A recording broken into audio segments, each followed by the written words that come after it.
Au sommaire de ce 19h30, vous le connaissez bien, les pylônes servant d'antenne pour les téléphonies mobiles, des pylônes au centre de plusieurs discussions. La question qu'on se pose, sont-ils nocifs pour la santé? Vous entendrez la réponse des spécialistes du gouvernement, mais aussi de certains habitants. C'est le dossier de ce journal.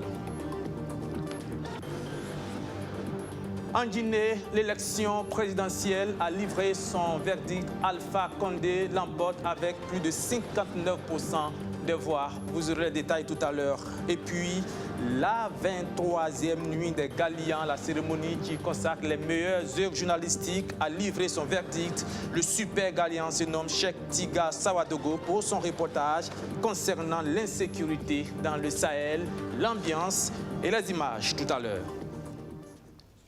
Voilà pour le sommet. Bonsoir et bienvenue. Vous vous souvenez sans doute de ces images de pluie diluvienne provoquant parfois de grandes inondations ou encore, au contraire, de ces sécheresses prolongées et leur corollaire d'insécurité alimentaire, des phénomènes dus notamment aux variables de changement climatique. Une situation qui place l'Agence nationale de la météorologie en première ligne, surtout dans son rôle de prévention et de prévision. Eh bien, l'ANAM renforce son système de travail et ce, grâce à 6 nouvelles stations météorologiques automatiques offertes par Wascal. Les détails, Abdul Aziza Saré. Le Centre ouest africain de services scientifiques sur le changement climatique Wascal veut permettre au Burkina Faso de mieux lutter contre les effets néfastes du changement climatique. Il met à la disposition de l'Agence nationale de la météorologie 6 nouvelles stations météorologiques automatiques. Cette dotation s'inscrit dans le cadre du renforcement des capacités de l'ANAM à fournir des informations crédibles.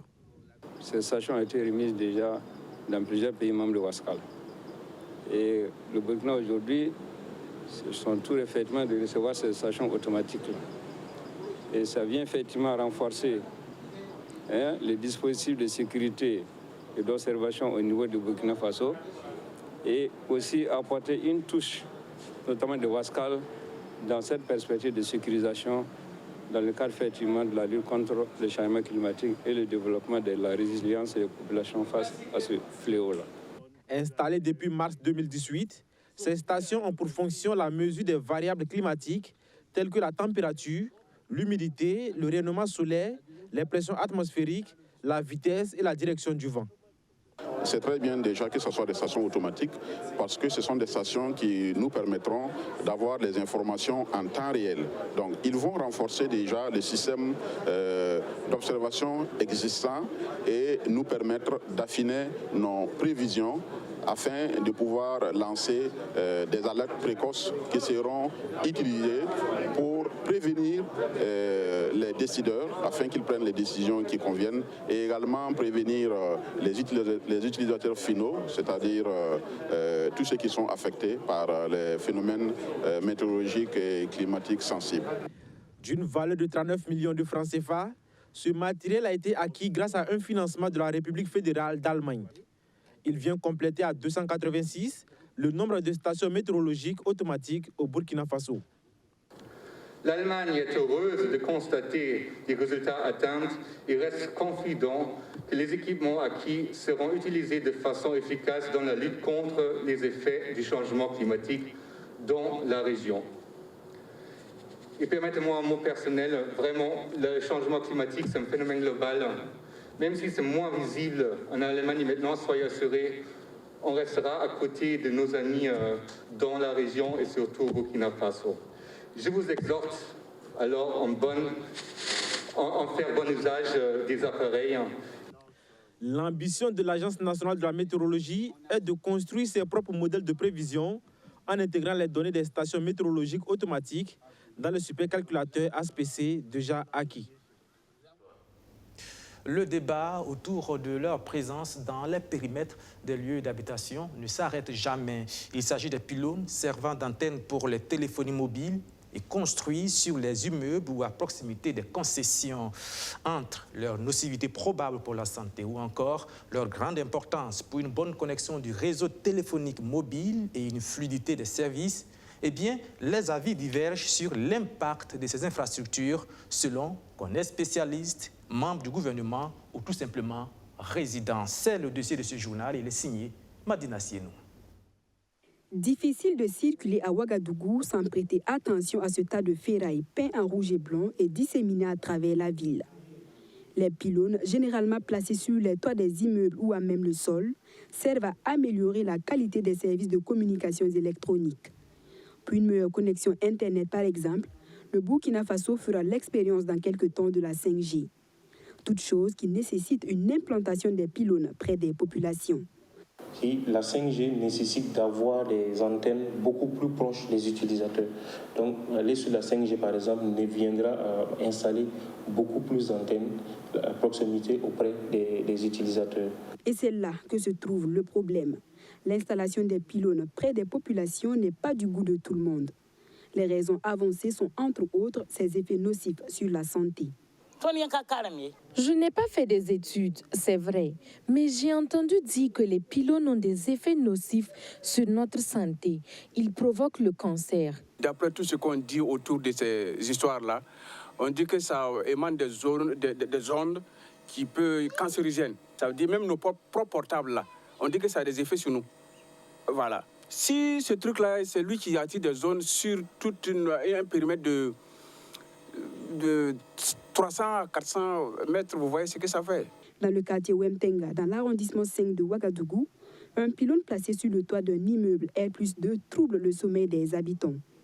En plus des effets nocifs sur la santé, les populations de ce quartier craignent une chute du pylône en question sur leur concession. La fondation même de la pylône, là, c'est plus lourd que ce qui a été construit. Alors si un vent, nous connaissons les vents à Ouaga ici, si ça là, vous voyez toutes les maisons qui sont juste à côté là, tout va partir. La nuit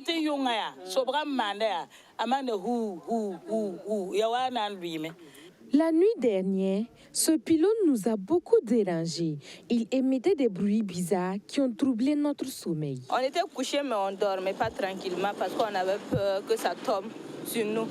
Puisque notre maison est juste en bas de l'antenne, donc ça faisait très peur.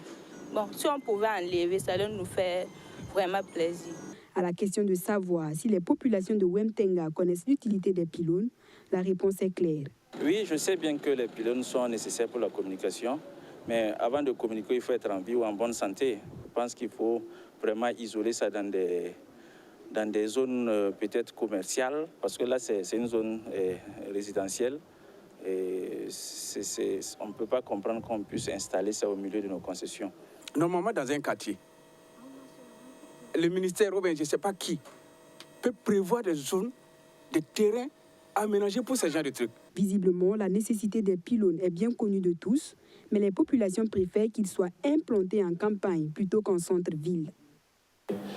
Dire qu'il est préférable, n'est-il pas mieux d'aller installer les pylônes dans des endroits en zone extra-urbaine? Alors, je dirais que ça répond tout simplement à une question technique. La population se trouve à Ouaga, les téléphones, les équipements connectés se trouvent à Ouaga, donc il y a lieu de les installer à Ouaga. Si Wemtenga se plaint, Wemtenga ne veut pas entendre, ne veut pas de pylône d'opérateurs dans son quartier, il y a 7 autres parties de la population qui viendra dire que les opérateurs ne font pas leur travail et que dans leur quartier, ils n'ont aucune connexion réseau, ils n'ont aucun bon service. Alors c'est partagé. Pour avoir un bon service, il faudrait être à proximité vraiment de la population. Au ministère en charge du développement de l'économie numérique, l'on a connaissance des inquiétudes des Ouagalais. Adja Fatimata Ouattara rassure tout de même, les pylônes sont juste un amas de fer. Ces pylônes, ce qu'on voit surtout, en dehors des antennes qui sont fixées, c'est que de la ferraille. Et dans les grands pays, il y a des bâtiments. Il y a une prolifération de bâtiments, donc on n'a pas besoin d'installer ces mâts avant de mettre les antennes. Mais les antennes sont systématiquement sur les immeubles. Et il y a une plus grande densité des antennes, bien sûr, dans les pays développés. C'est ça qui fait que la communication est fluide. Et aux professionnels du domaine d'ajouter, ce sont les antennes placées sur les pylônes qui causent des problèmes de santé. Le pylône en lui-même n'a aucun impact sur la santé. En revanche, En revanche, il y a les éléments et les antennes qui sont placés sur les pylônes qui peuvent avoir un impact sur la santé de par leur fonctionnement. La problématique de l'implantation des pylônes n'est pas nouvelle. Déjà en 2018, l'ABCE, l'association burkinabé des consommateurs des services électroniques, tirait la sonnette d'alarme. Les autorités devraient donc présenter davantage les enjeux des pylônes pour le Burkina Faso pour obtenir l'adhésion des populations. Voilà, difficile de savoir la vérité sur l'impact réel de ces pylônes sur la santé humaine. Ce qui est vrai, par contre, c'est que nous sommes en plein dans le mois du concept « Consommons local » lancé par l'UEMOA. C'est une opération qui tombe donc à pic pour la société de pneumatiques SAP Olympique qui lance une journée portes ouvertes. Plusieurs dizaines de mécaniciens ont donc pu découvrir toute la chaîne de production des usines de la Société africaine de pneumatiques. Abdoulaziz Saré pour les détails. Plus d'une centaine de mécaniciens et vulcanisateurs participent à la journée porte ouverte de la Société africaine de pneumatiques. Ils ont visité l'usine de fabrication des pneus, les chambres à air et le magasin de stockage des produits finis. Émerveillés par le travail abattu par la Société de pneumatiques dans la fabrication de pneus de chambres à air de qualité, ces mécaniciens et vulcanisateurs s'engagent désormais à promouvoir les produits de la SAP Olympique auprès des populations. Mon commentaire est que vraiment il y a du nouveau. Il y a beaucoup de nouvelles machines. Vraiment, les choses ont beaucoup changé. Et on constate que les choses se font vraiment techniquement et très bien. Plus que ce qu'on ne croyait. Nous avons le devoir de faire tout possible pour faire connaître le produit de la SAP à Bobo comme partout où nous irons. Surtout chez nos clients surtout. Parce que nous savons maintenant, quoi qu'il en soit, les produits de SAP sont vraiment maintenant améliorés et très bien. Nous allons expliquer à nos clients qu'aujourd'hui, la SAP a des bons produits, il faut expérimenter. Le mois d'octobre est définitivement consacré au mois du consommé local de l'espace UEMOA. Un mois mis à profit par la Société africaine de pneumatiques pour faire connaître davantage ces produits auprès des mécaniciens et vulcanisateurs considérés comme des acteurs essentiels dans la promotion des produits de la SAP Olympique.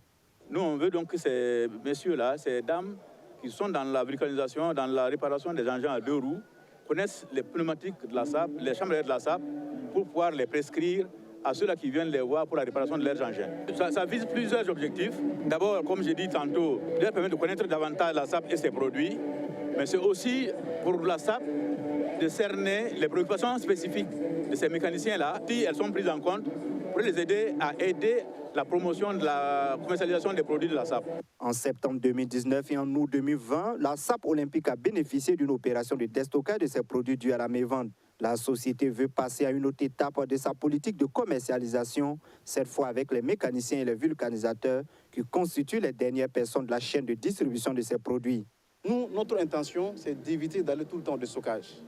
C'est pourquoi on veut s'inscrire dans la durée et dans la régularité. Parce que le déstockage, c'est finalement synonyme de mévente. C'est parce qu'il n'y a pas de vente régulière dans l'année que nous aboutissons au déstockage.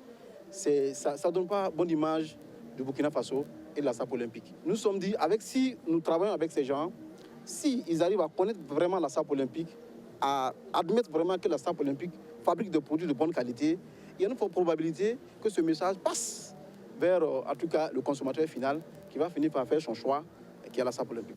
Ce n'est pas une séance de sensibilisation sur la qualité des produits de la SAP et une formation mécanique suivie d'une tombola que la journée porte ouverte de la SAP Olympique a pris fin. Tout autre chose, avec ces universités des droits humains, une trentaine de personnes se sont réunies à Ouagadougou pour plancher notamment sur la nécessité de la protection des défenseurs des droits humains. Luc Pabelgem. Elle fait partie des 30 qui ont été retenues par le Centre d'information et de formation en matière de droits humains en Afrique. Défenseuses des droits humains sont importées sur le rôle et la protection des défenseurs des droits de l'homme dans les conflits politiques.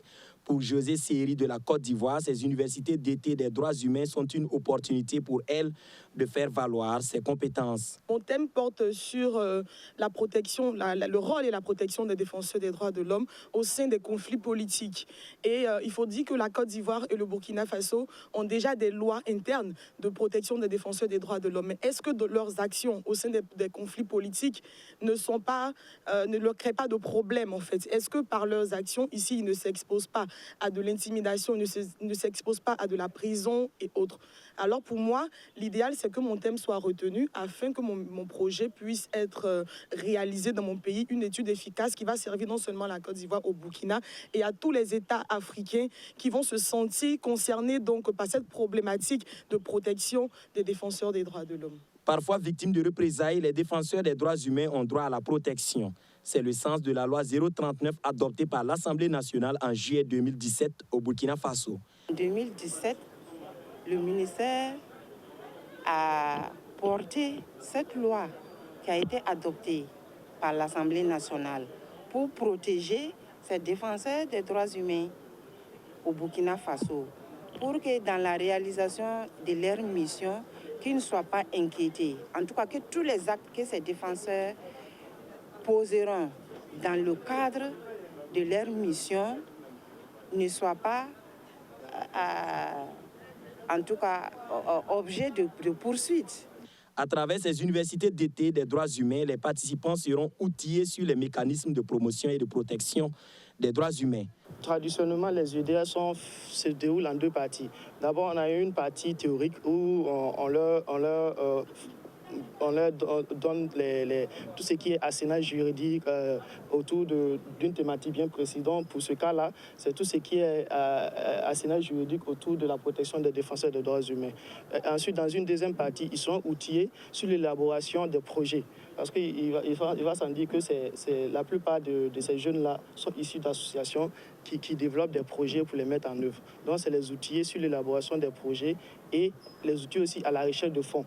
En mettant les défenseurs des droits humains au cœur de cette 10e édition, les organisateurs veulent contribuer à la réflexion sur le travail du défenseur des droits humains. C'est maintenant une tradition noble pour la Carrefour. Il dure depuis 14 ans, cet élan de solidarité envers les enfants orphelins de ces pensionnaires décédés. Cette année encore, elle a offert des bourses d'études à plusieurs d'entre eux. Stéphanie Hien. La Caisse autonome de retraite des fonctionnaires, Carrefour, octroie chaque année 500 bourses aux orphelins. C'est la 14e année consécutive que la Carrefour renouvelle son engagement à l'endroit des enfants de ses pensionnés décédés. Pour cette édition, en plus des traditionnels bénéficiaires, les orphelins des agents publics de l'État, victimes du terrorisme, sont pris en compte, portant ainsi le nombre total des bénéficiaires à 750, soit une augmentation de 250 bourses. La Carrefour a prévu 75 millions pour leur scolarisation. La bourse scolaire Carrefour avait des critères, mais cette année, nous avons donc sauté quelques verrous pour prendre en compte les orphelins de nos FDS et les agents publics de l'État décédés du fait du terrorisme. Et donc, nous nous sommes dit que c'était notre devoir de prendre en charge leurs orphelins, même s'ils ne remplissaient pas les critères que la Carrefour a édictés pour les bourses scolaires. Donc, pour nous, nous devons, tout comme la nation entière, leur être reconnaissants. Et chaque élève bénéficie d'un chèque de 100 000 francs CFA pour contribution à la scolarité et d'un sac de riz. Les bénéficiaires sont très reconnaissantes car ce geste sera une épine de moins dans les soucis du quotidien. C'est vraiment difficile, mais avec l'aide de la Carrefour, nous rendons toute la gloire à Dieu. Les soucis vont diminuer en ce qui concerne la scolarité des enfants. Les soucis financiers, vous savez que le paiement de la scolarité, c'est pas simple. Quand on est seul, c'est pas du tout simple. Donc, on a besoin d'être accompagné financièrement pour pouvoir aider les enfants dans la scolarité, dans les études. Avec ses différents partenaires, qui sont les structures bancaires et d'assurance, la Carrefour veut ainsi contribuer à l'éducation des enfants et renforcer la solidarité intergénérationnelle. Le soutien des partenaires sera important pour l'avenir de tous ces enfants afin de parvenir à une justice sociale à l'endroit des pensionnés. Dans la commune de Safané, on a plutôt célébré l'excellence à l'école. Une occasion de jeter un coup de projecteur sur ces acteurs importants, piliers de la nation, mais aussi de les encourager, ces élèves et ces enseignants qui se sont distingués au cours de l'année scolaire écoulée. Luc Pabelgem. L'école facteur de paix et de culture de l'excellence, c'est le thème de la première édition de la journée de l'excellence dans la commune de Safané. Magnifier le travail des élèves et celui des enseignants, c'est l'objectif de cette activité. Malgré le contexte sécuritaire et sanitaire difficile, des résultats ont pu être engrangés. L'année antérieure, les taux de succès étaient faibles. Nous avons inscrit dans notre budget un montant pour la formation des maîtres qui tiennent les classes d'examen. Et cette formation a eu lieu et le résultat cette année est qu'il y a eu un bond qualitatif en matière de succès. Donc le taux de succès est au-delà de 60% et l'inspecteur l'a dit, ça fait une progression de plus de 20% par rapport aux années antérieures. Des kits scolaires, des vélos, des motocyclettes ont gratifié les mérites des élèves et des enseignants. Un des prix des meilleurs enseignants est allé à Moussa Luc Drabo de l'école Notre-Dame de la Consolation. Pour mériter un prix, il faut vraiment du travail. Il faut donner le meilleur de toi-même avec l'accompagnement aussi des autres. Ce n'est pas uniquement moi seul. À l'aide de ma directrice qui est devant moi et les autres collègues, bon, en tout cas avec mes expériences aussi, ce n'est pas ma première fois de tenir un séminaire. Afin qu'il y ait de meilleurs résultats pour l'année scolaire en cours, quelques difficultés doivent être surmontées. Il s'agit du mauvais état de certaines classes, des effectifs pléthoriques dans des écoles de la circonscription d'éducation de base, l'insuffisance de tables, bancs et de manuels scolaires, le non-suivi des élèves par les parents à domicile et le retard des avancements, des réclassements et des indemnités de quelques enseignants dans la SEB. Quelques doléances qui pourraient avoir des satisfactions avec le soutien des parrains. Si on n'a pas en situation de zéro classe supérieure, nous ne sommes pas loin. Et le ministère de l'économie va accompagner dans la mesure où c'est la priorité de la politique gouvernementale. Et c'est la première édition à Safané. Il fallait aussi oser pour qu'il y ait de l'émulation positive, que l'enseignant, les efforts de l'enseignant ne soient pas enterrés dans l'oubli. Donc je pense qu'une telle initiative est à encourager pour le bonheur des enseignants qui travaillent en classe et en même temps pour les enfants qui sont doués. Combattant de l'ignorance, façonneur des âmes, bâtisseur de la nation, c'est par ces qualificatifs que les responsables de la commune de Safané ont désigné les enseignants à cette journée d'excellence. Ils ont été formés en technique de teinture et de tissage, entre autres, des rudiments donnés par la FAFPA pendant un mois et qui devraient permettre aux membres de l'association Pengwende de faire un pas de plus vers leur autonomisation. Et c'est avec joie que ces bénéficiaires ont reçu leurs attestations de fin de formation. Djanoulia Somda pour le compte rendu. Après un mois de formation, les membres de l'association Pengwende reçoivent des mains du directeur général du Fonds d'appui à la formation professionnelle et à l'apprentissage à FAFPA leur attestation. Initiée au profit et à la demande de l'association Pengwende, cette formation avait pour but de répondre aux préoccupations de ses membres dans divers domaines.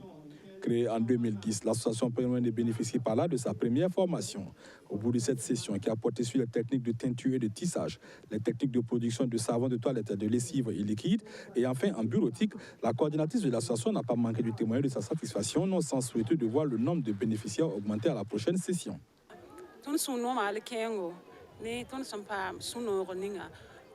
C'est un double sentiment de fierté et de joie qui nous anime ce matin. Nous avons été honorés par le FAFPA à travers cette formation. Nous espérons qu'elle ne sera pas la dernière et qu'en plus à la prochaine, il y ait 2 fois plus de bénéficiaires. Pour la centaine de bénéficiaires, c'est une véritable aubaine pour leur autonomisation qui leur est offerte.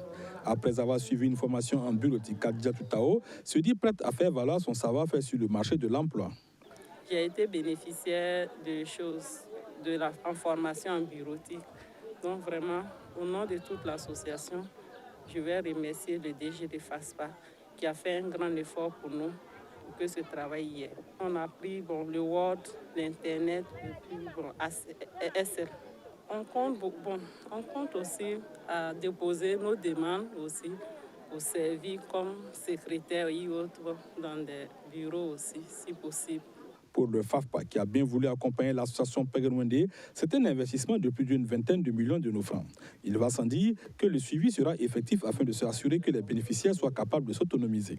Le FAFPA, lorsque le FAFPA finance une formation, Et ce sont des formations qui à but d'insertion.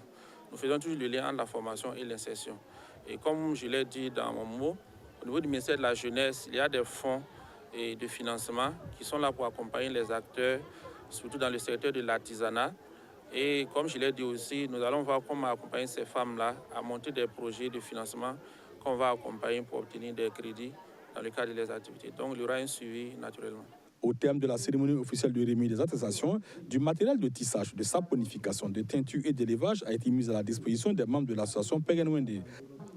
Une manière pour le FAFPA de donner une meilleure marge de manœuvre aux bénéficiaires de la formation.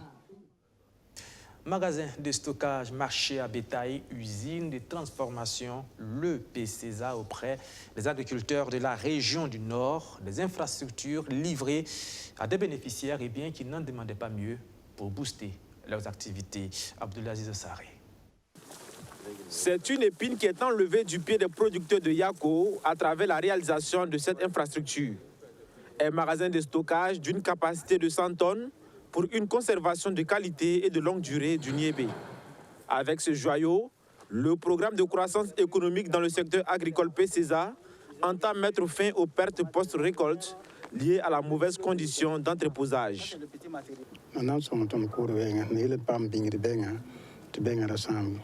Ce magasin va beaucoup nous aider dans la conservation de nos produits. Nous promettons de bien gérer ce joyau afin que les donateurs ne viennent pas à regretter leurs gestes. En plus de ce magasin de stockage, ce sont un marché à bétail et un comptoir de tri et de conditionnement d'oignons qui ont été également réalisés au profit des agriculteurs de Yako. Même réalisation à Guipa et à Sisamba.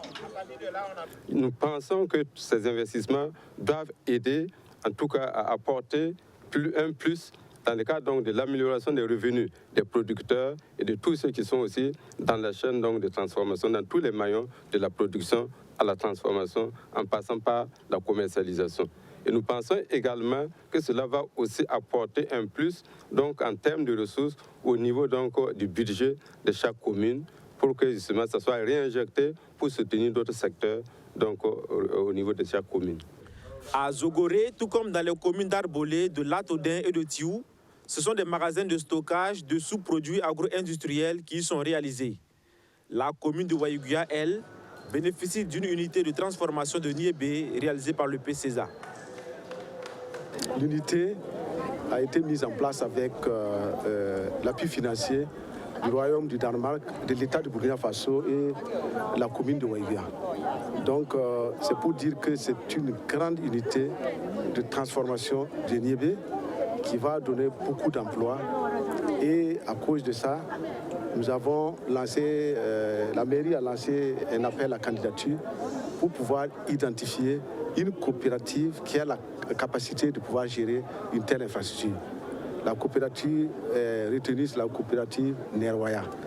Et je pense que ces femmes-là, ce sont des femmes dynamiques et qui vont bénéficier de formation du PCESA, qui vont bénéficier de l'encadrement de la commune, qui vont bénéficier de l'encadrement de la région. Dans la seule région du Nord, ce sont 79 infrastructures agricoles et d'élevage qui sont réalisées par le PCESA.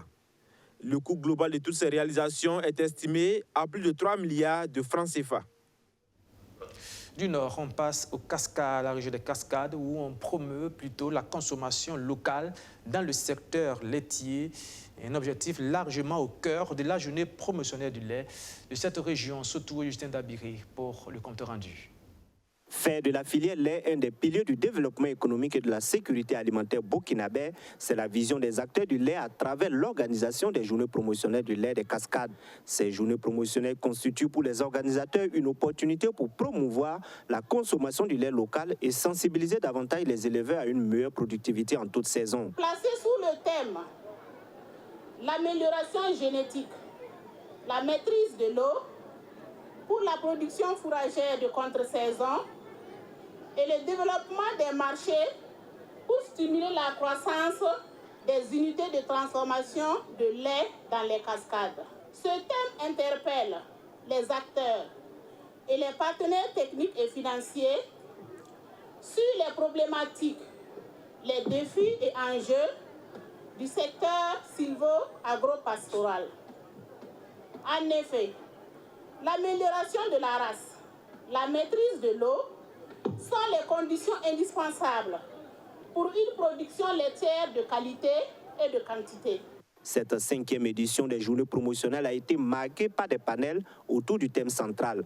Les acteurs ont également fait plusieurs recommandations en vue de booster la transformation du lait local et promouvoir la consommation de produits laitiers locaux. Faciliter l'accès aux semences fourragères, promouvoir l'amélioration génétique en introduisant des races adaptées, appuyer la structuration de la filière lait, promouvoir la concertation locale entre les acteurs de la filière lait pour une meilleure productivité et l'obtention des marchés institutionnels au profit des acteurs locaux. Former et doter les unités de transformation des laits en matériel adéquat. Améliorer la compétitivité prix des produits locaux de la filière lait. Les journées promotionnelles du lait des Cascades, c'est aussi la foire du lait. Une foire au cours de laquelle le haut-commissaire de la province de la Comoé a remis de façon symbolique des pots de lait à certains élèves de la localité. Le lait local n'intervient que faiblement dans les circuits de commercialisation et de transformation du lait. Du coup, le pays importe chaque année des quantités croissantes de poudre de lait, alors que les importations représentaient plus de 15 à 20 000 tonnes au début des années 2000. Elles ont atteint près de 80 000 tonnes en 2013, soit un montant de 11,8 milliards de nos francs. L'Union des coopératives des transformateurs de lait de Banfora-Cotra-Lait compte 6 unités de transformation de lait. Elle a été mise en place grâce à l'appui technique et financier de l'ONG Oxfam à travers son programme Entreprises qui changent des vies. En plus de promouvoir la consommation du lait local à travers ses journées promotionnelles, la coopérative compte d'autres missions comme soutenir le développement local par la création d'emplois pour les jeunes et les femmes. On change complètement de cap, on parle de politique. Hors de nos frontières, eh bien, l'élection présidentielle en Guinée a livré son verdict. Le chef de l'État sortant rebelote, Alpha Condé, a été réélu avec plus de 59% des voix. Le candidat professeur Alpha Condé, LPZ Arc-en-Ciel, est déclaré élu au premier tour du scrutin présidentiel. Alpha Condé déclaré vainqueur de la présidentielle guinéenne avec 59,49% des voix. Le président sortant a été élu au premier tour pour un 3e mandat devant son principal concurrent, Cellou Dalein Diallo. Le leader de l'opposition remporte, lui, 33,5% des suffrages. Ces résultats globaux provisoires ont été rendus publics par la Commission électorale nationale indépendante. La CENI avait déjà commencé à publier les résultats de circonscription en circonscription dès le 20 octobre. Des chiffres qui donnaient déjà à Alpha Condé une belle avance. Les 10 autres candidats n'ont pas dépassé la barre fatidique des 5%. Mais si le scrutin de dimanche 18 octobre s'est déroulé calmement, il est difficile d'en dire autant des jours qui ont suivi. Lundi après-midi, Cellou Dalein Diallo s'autoproclame vainqueur de l'élection tout en dénonçant des irrégularités dans le scrutin. Si au commencement, ses partisans sont descendus dans les rues de la capitale pour célébrer cette victoire présumée, la violence et les affrontements entre les manifestants partisans de l'opposition et les forces de l'ordre se sont rapidement intensifiés. D'après le ministre de la Santé, au moins 9 personnes ont été tuées à l'issue de ces heurts. Et pour terminer, la culture avec la 23e édition de la Nuit des Galiens, la cérémonie qui récompense les meilleures œuvres journalistiques burkinabais. Pour l'édition 2020, eh bien, c'est Tchektiga Sawadogo qui remporte le Super Galien avec son reportage sur l'insécurité dans la région du Sahel. Un palmarès où figure également la télévision BF1. Roméo Koïta, ambiance.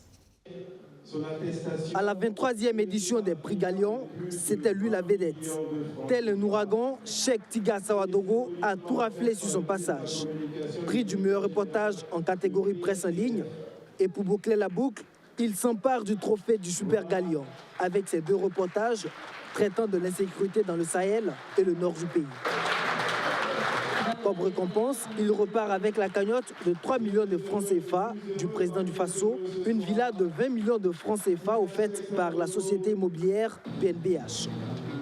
Une consécration pour ce jeune journaliste du média en ligne le Faso.net qui, au-delà des récompenses, a voulu dans ses écrits interpeller l'opinion nationale à ne pas oublier les populations de ces zones en proie à l'insécurité. Et en ce temps précis, j'ai une pensée très spéciale pour ces populations de ces zones déclarées rouges de ces zones à risque, notamment Djibo et également Titao.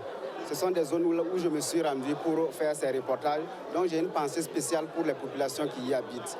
J'ai une pensée spéciale aussi pour la mémoire du défunt maire de Djibo, qui a accepté de me parler à l'époque. Ce n'était pas simple, il a accepté de me parler et quelques mois après, il a été assassiné. J'ai une pensée pour sa mémoire et je prie Dieu que son âme repose en paix.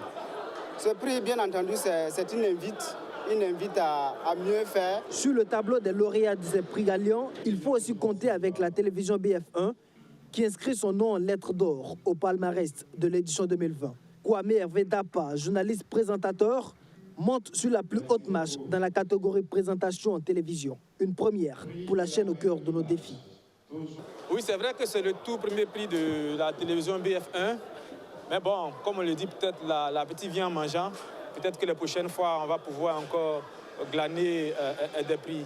Mais je voudrais saisir cette occasion pour dire merci, un grand merci à toute l'équipe de fabrication du journal télévisé de BF1. Vous savez, nous, les présentateurs, nous ne sommes que la face visible de l'iceberg. Derrière, il y a un grand travail qui se fait.